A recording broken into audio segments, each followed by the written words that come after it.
There's been a crazy update by the FBI director on the Charlie Kirk case. Did he write a written note before the assassination attempt? That's what the governor said yesterday. What I'm able to say is, I addressed it partially earlier, is that... And that update includes leftist radicalization online, a confirmation of a boyfriend, and meme culture, furries, and even the possibility that this was more than one person who knew this was going to happen. The world stood still and was horrified after witnessing the assassination of Charlie Kirk. So initially when the story broke, the political divide in America caused both sides to basically blame each other. You had folks that were in the liberal media saying that the person who unalived Charlie Kirk was a MAGA conservative gun nut.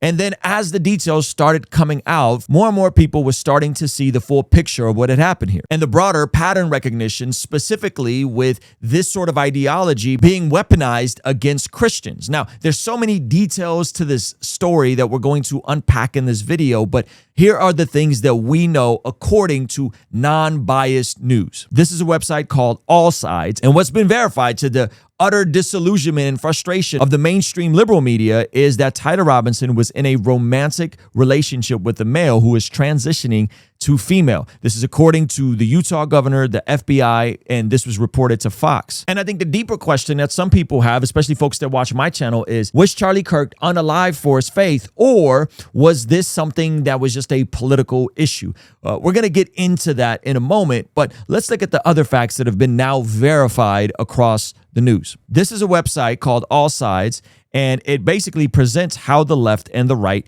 covered this in terms of left-leaning and right-leaning media. Fox reported the news Saturday afternoon and cited unnamed FBI officials as its source. The two reportedly shared an apartment in St. George, Utah, and according to the FBI, Robinson's partner has been extremely cooperative and had no idea he was planning the assassination. Robinson's partner, whose name has not been disclosed, is not currently accused of any criminal activity with the shooting. But what is interesting is that it says one of Robinson's family members told investigators that he had become more political in recent years and lashed out about Kirk during a recent family dinner. Many criticisms of Kirk have been framed around comments he had made about the Transformer community. And of course, how the media covered it. Well, big shocker, the folks on the left omitted the details around this romantic relationship, while the right wildly covered it. But it's not just that the person that committed this heinous act was in a relationship that has now been verified and confirmed. There's actually more to the story that I think shows the deeper issue of why this happened. Okay, so by far the most shocking revelation about this entire case was just made by the director of the FBI. Check this out. Written note, did he write a written note before the assassination attempt? That's what the governor said yesterday. So what I'm able to say is, I addressed it partially earlier, is that the written note, we believe, did exist. And we have evidence to show what was in that note, which is, and I'm going to summarize, basically saying, the suspect wrote a note saying, I have the opportunity to take out Charlie Kirk, and I'm going to take it. That note was written before the shooting. Evidence of its existence, we now have learned, existed before the was in the location in the suspect and partner's home. But we have since learned that the note, even though it has been destroyed, we have found forensic evidence of the note. So now it has been verified that there was a note left in the home that the suspect shared with his furry partner. Now, another thing that's interesting is the internet detectives absolutely went to work on this. And this roommate slash romantic partner of Tyler's, the person who did this heinous act, was into furry culture, had been transitioning from being a man to a woman for the past 4 years. And this is Lance Twiggs, the family member.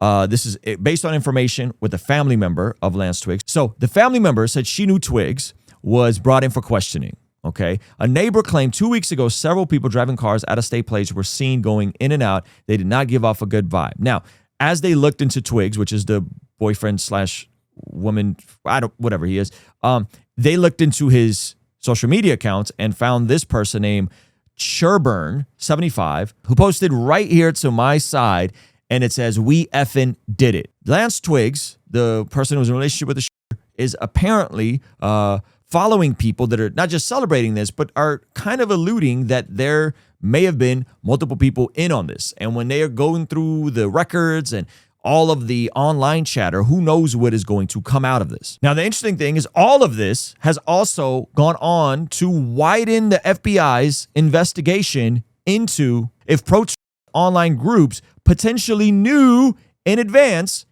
that this was going to happen. Okay, so this is no longer just a lone wolf situation. The feds are investigating if there were additional people that were potentially involved and knew about this. Okay, it says the feds have widened their investigation into the assassination to probe whether pro online groups and others connected with Tyler Robinson knew in advance about the plan to do this, the Post learned. Law enforcement sources said the investigators are examining leftist groups, both in Utah and online, to figure out if they helped him with the shooting or at least heard it was going to happen, which I believe would make them an accessory to this position. The probe includes groups in online gaming community S.D.N.Y, as well as pro-trans organizations called Arm Queers, SLC, which took down their Instagram. So there's apparently an Arm Queers group in Salt Lake City that took down their group after Charlie Kirk was assassinated. It says, meanwhile, a slew of disturbing, though as yet unverified social media posts about Kirk are raising questions about whether some people online may have known about the assassination before it happened. Okay, so with Kash Patel making a statement that there was a note, with the investigation that is coming out that there was potentially other groups involved or at the very least knew about it, we are in a very interesting time within American society and American history. Last year, it was crazy to see someone that was running for president and a former president with multiple assassination attempts. And now this year, a conservative Christian commentator loses his life. And so the question is, why is this happening? What is going on? What is the deeper underlying issue? And the way I would simply define it, that when any group, political, personal, fill in the blank, senses that the other side wants to, quote unquote, wipe them out, commit genocide, doesn't want them to exist, and you take that and you pack it with mental illness and this ideology of silence is violence, words are violence, well, then the logical conclusion is if you can go out and you take out these people that the media has consistently told you is Hitler and not, it all comes together. Now, here's the sad part, is that this population, specifically people that are dealing with gender dysphoria, which, by the way, up until 2019, folks in that community, that was considered a mental health issue. And when you look at the additional data with that, you start discovering that folks who go through these transitions end up having more mental health issues, like way higher rates of this. Let me show you. This is something I saw Meet Kevin put together. That was a cross-sectional analysis of the prevalence of psychiatric diagnosis among folks in the trans community. And it found out that of the 10,000 plus folks who were identified, 58% of them had at least one psychiatric diagnosis, compared to 13% in the control patient group.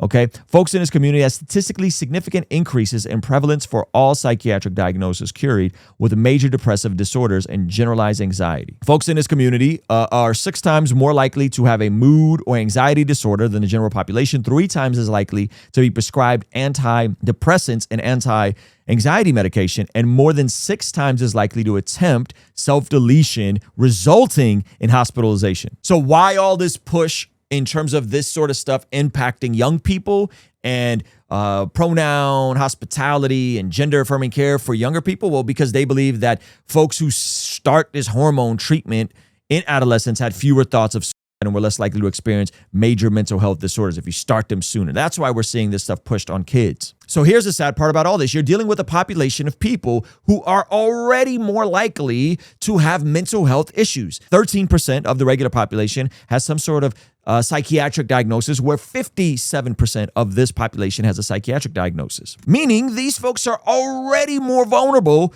to slide into serious mental health issues.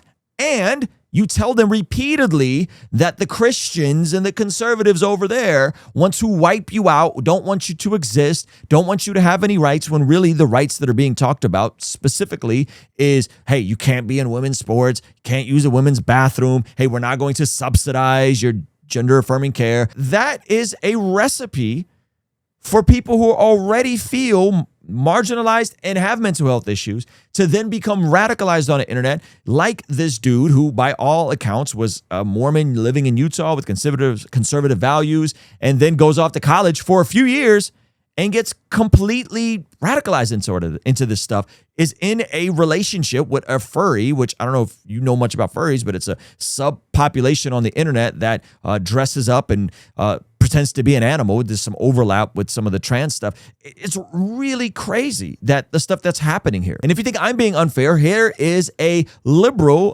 crystal ball from Breaking Points and her analysis of some of this with regards to just a perfect storm of what's happening here. Engraving on the weapons, all of this internet memification, dark, like LOL, nothing matters, nihilism. And that really feels like the connective tissue. I mean, in a sense, it's not really new and different, because certainly in the modern era, post-Columbine, you've had these misanthropic, young, usually white men who, are sort of like socially awkward and have sometimes it's some sort of life trauma or whatever, and then end up committing these horrific acts. But it has this very modern 2025 horrifying flavor to it with this nihilistic black pill internet meme culture. So the last point that I'll make about this, again, is we're digging in and assuming that the official narrative is more or less correct, is someone made this point online. I thought it was a good one. Unfortunately, where we are as a society now, school shootings, it's like they happen all the time and they barely get noticed anymore. Like I said, that there was a school shooting on the same day. And how much have you even heard about that? So if you're looking for like infamy and notoriety, guess what is going to get you now in the modern day the attention and, the horror that you apparently crave. And so I think there is now a merging of the sort of like school shooter profile with the attempted or actual political assassin profile that we should also be deeply concerned about. And so much of this seems to be a awful overlap of folks who are dealing with a real struggle for them, gender dysphoria. You package that with half of a society that just wants to entertain all of your inner feelings and what you're struggling with. And then the other half of the society that's saying, we're not going to play by your rules. We're not going to affirm this. This actually isn't loving. This isn't kind. And you have a lightning rod in a Charlie Kirk who is standing 10 toes down. And so people are asking, like, is he a martyr for the Christian faith? I think it's his Christian faith that drove him to come to the conclusions that he had with regards to this issue that we have been talking about for a while. And it's not that we hate people in this community or we want to see harm brought to those people in this community. I'm sure there are people on the right that are just as equally polarized and saying crazy stuff. But generally speaking, that's not what we want at all. We just don't want to play into the delusion of your gender expression. And that's because there's a biblical worldview that tells us that God made man and woman. And there is a Christ-centered biblical ethic with regards to what is marriage and what is your purpose and your design, and that all of us are fearfully and wonderfully made. And you have something that is the complete opposite of that. And so, yeah, I think Charlie Kirk's faith is what drove him to be so outspoken on this stuff that is so pervasive within the educational system and specifically in higher ed education. Now, is it possible that the person who did this heinous act perhaps had some sort of onset schizophrenia that, usually doesn't get diagnosed until their 20s? Yeah, that's possible. But it's also possible that perhaps he was on the spectrum. Perhaps he was completely radicalized. He got sucked into this relationship. And these are just the facts that we know of. There's going to be more that comes out. And so for Christians, I don't think this is a eye for an eye situation. I think we need to be cautious and we need to be wise, but I think this is the time we need to have conversations. This is the time we need to help the people that still have some degree of a grasp on reality with what are the facts about this case. I'm not talking about your far leftists that are going to jump out the window and say, this was a MAGA person and what does it matter if he's trans? No, I'm talking about people that people that are in the middle, that are seeing this and they're going, man, I think it's clear that there's a correlation here and probably causation here between an ideology that tells you that this group of people don't want you to exist, they don't want you to have rights, they want to commit a genocide on you, and connecting that to what happened with Charlie Kirk. And that's the deeper demonic undertone here in terms of ideology. The idea that words and ideas are violence, and therefore they can be responded to with violence. Okay? So I remember October 7th. The thing I came out and I said in October 7th is when there were people celebrating for what Hamas did, it was like, well, because Israel is this, so therefore innocent people deserved it.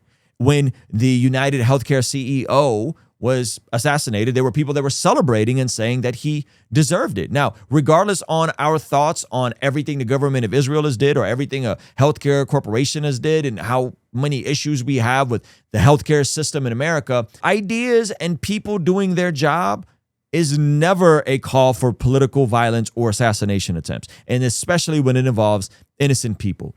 And so that's the deeper concern that I think we're seeing exhibited with regards to a brighter, deeper ideology. And now with this internet culture and this meme culture, everybody has a voice.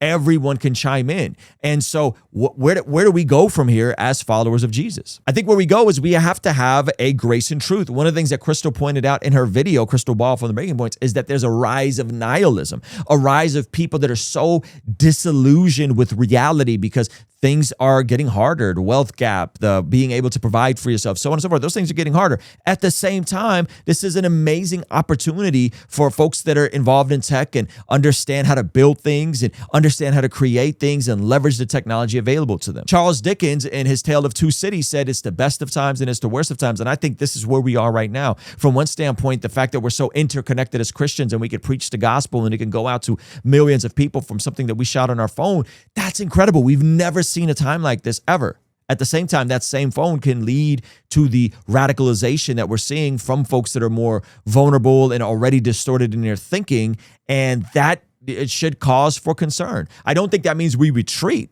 I think that means we stand 10 toes down on the fact that a man is a man and a woman is a woman, and marriage is between one man and one woman. Now, is that all we should be known by? No. What we should ultimately be known by is that, hey, a real God who is outside of space and time steps into space and time, lives the life we couldn't live, dies the death we should have died. By the way, dies the death we should have died, meaning that we were enemies of God, according to Scripture. He died for his enemies, the same people that were crucifying him and insulting him, he was praying for, right? He dies the death we should have died on the cross in our place for our sins, and then rises on the third day, restoring us back into a right standing with God, and not just saving us for heaven and the afterlife, but equipping us to bring a piece of heaven on earth on this side of eternity. Friends, that is what it means to be ministers of reconciliation. And so I get it. Listen, there are going to be some people that are like, frankly, too far gone, that you're not going to be able to get through on this conversation. They think Charlie's a villain and he's a bad guy and they're checked out.